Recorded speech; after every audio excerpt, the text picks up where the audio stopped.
नमस्कार, बहुत बहुत स्वागत है आपका एक न्यूज 24 के साथ और मैं हूं नेहा मिश्रा।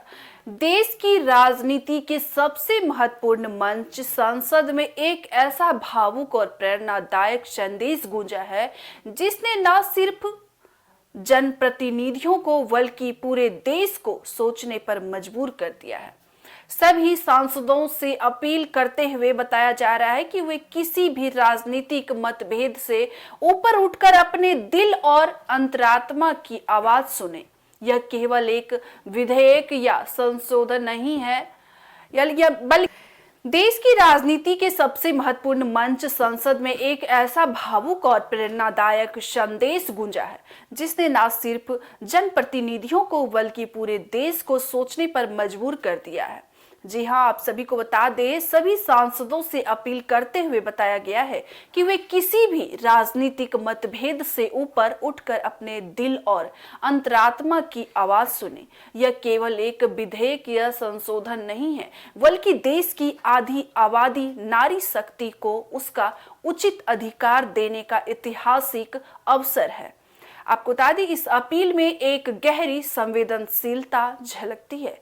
सांसदों से बताया जा रहा है कि वे अपने घर की माँ, बहन, बेटी और पत्नी का स्मरण करें। जब वे अपने परिवार की महिलाओं के संघर्ष, त्याग और योगदान को याद करेंगे, तब उन्हें यह समझने में देर नहीं लगेगी कि देश की हर महिला भी उसी सम्मान और अवसर की अधिकार है।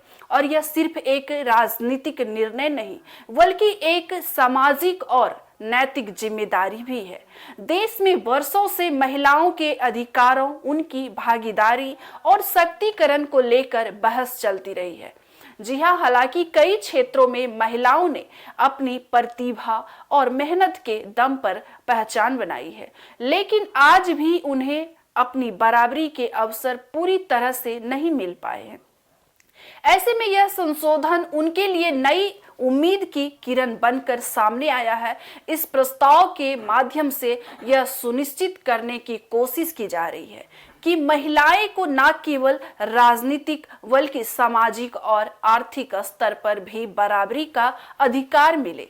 आपको बता दें, अगर यह संशोधन सर्वसम्मानित से पारित होता है तो यह देश के लोकतंत्र को और मजबूत करेगा, क्योंकि जब महिलाओं की भागीदारी बढ़ेगी तो नीतियों में संवेदनशीलता और संवेदनशीलता भी बढ़ेगी। यह भी बताया जा रहा है कि यह समय राजनीति से ऊपर उठकर एकजुट होने का है। जब देश के सभी सांसद एक स्वर में इस संशोधन का समर्थन करेंगे तो यह एक ऐतिहासिक क्षण होगा। यह न केवल देश के लिए भीतर बल्कि दुनिया के सामने भी एक मजबूत संदेश देगा कि भारत अपनी महिलाओं को दशक बनाने के लिए पूरी तरह प्रतिबद्ध है। साथ ही यह सभी स्पष्ट किया गया है कि महिलाओं को अवसरों से वंचित रखना न केवल उनके साथ न्याय है, बल्कि देश के विकास में भी बाधा है। जब देश की आधी आबादी को बराबरी का मौका मिलेगा, तभी भारत वास्तव में एक विकसित और समृद्ध राष्ट्र बन सकेगा। आपको बता दें, आज का दिन केवल एक विधायी प्रक्रिया का हिस्सा नहीं, बल्कि इतिहास रचने का अवसर है। आइए हम सब मिलकर यह संकल्प ले कि देश की हर नारी को उसका हक मिलेगा और उनका सम्मान बढ़ेगा और उनकी आवाज को मजबूती मिलेगी।